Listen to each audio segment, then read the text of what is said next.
WhatsApp guys, hello everyone. कुछ दिन पहले रिजल्ट आया सीए फाइनल का और कल ही मैंने एक इंटरव्यू देखा है from CA rank one Iti Agarwal in CA final November 2016 examination. I think कि एक पर्सन और है जिसका इंटरव्यू बहुत रिलेवेंट है हम सबके लिए। मुझे लगता है वो इंसान मैं हूँ क्योंकि मैं लास्ट आया हूँ। I score 200 marks in my group two examination in November 2016। I cleared my Group 1 examination in May 2016 in first attempt, and I gave second group first time in November 16 and cleared it by scoring 200 marks. That is just the passing marks for CA final examination. I think my interview is also very much relevant to all those aspiring chartered accountants, क्योंकि जो video मैंने देखा है उसमें मुझे काफ़ी चीज़ें ऐसी बनावटी लगी है कि जो सब नहीं कर सकते। मैंने सीए आईपीसीसी में सिर्फ 2 सब्जेक्ट की कोचिंग ली थी, कॉस्ट एफएम एंड टैक्सेशन, क्योंकि मेरे पास पैसे नहीं थे और मैं 2 ही सब्जेक्ट की कोचिंग ले पाया। पर सीए फाइनल में मेरे पास पैसे थे,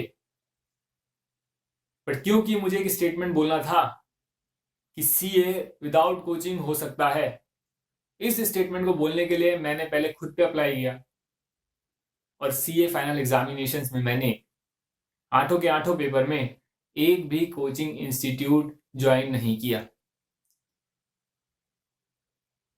अभी मैं अपने बारे में कुछ और बताऊंगा कि मैंने प्रिपरेशन कैसे करी। देन यू विल रियलाइज कि what is more important, passing C examination और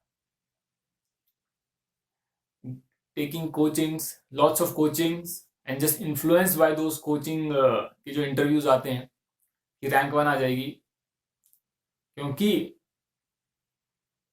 पूरा ध्यान मेरा काम पे था। 12-12 घंटे तो आर्टिकलशिप में चले जाते थे, उसके बाद पढ़ने का टाइम कैसे मिलेगा? 12 घंटे प्लस ट्रैवलिंग हो गई तो 15 घंटे तो निकल गए।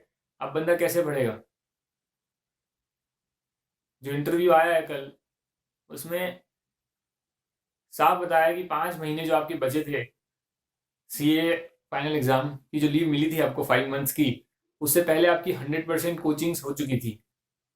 मैंने अपनी बुक, पहली बार मैंने जो बुक है वो खोली थी अपने 2 महीनों की छुट्टियों में।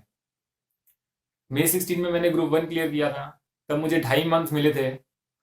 अगस्त 16 में मेरी इंडस्ट्रियल ट्रेनिंग कंप्लीट हुई from one of the Asia's biggest investment banking company in Mumbai. अगस्त के बाद मुझे सिर्फ सितंबर और अक्टूबर मिले थे ग्रुप 2 एग्जामिनेशन का प्रिपरेशन करने के लिए, और मैंने पहले कुछ भी नहीं पढ़ा था। 15 डेज पर subject, without coaching, without anything, without any assistance, cleared all the 4 papers, secured 200 marks in total in just 2 months without any preparation earlier, क्योंकि मुझे प्रूव करना था कि इट इज पॉसिबल। मैं ये नहीं कह रहा कि आप कोचिंग मत लो या वो गलत कह रहे हैं, वो बिल्कुल ठीक कह रहे हैं, बट इसका मतलब ये नहीं कि विदाउट कोचिंग वाले बच्चे पास नहीं हो सकते। मैंने इसको प्रूव करके दिखाया है और मैं यही एडवाइस करूंगा कि अगर आपके पास टाइम कम है तो भी आप पास हो सकते हो, और उसकी अप्रोच पे हम डिस्कशन आज करेंगे। Thank you.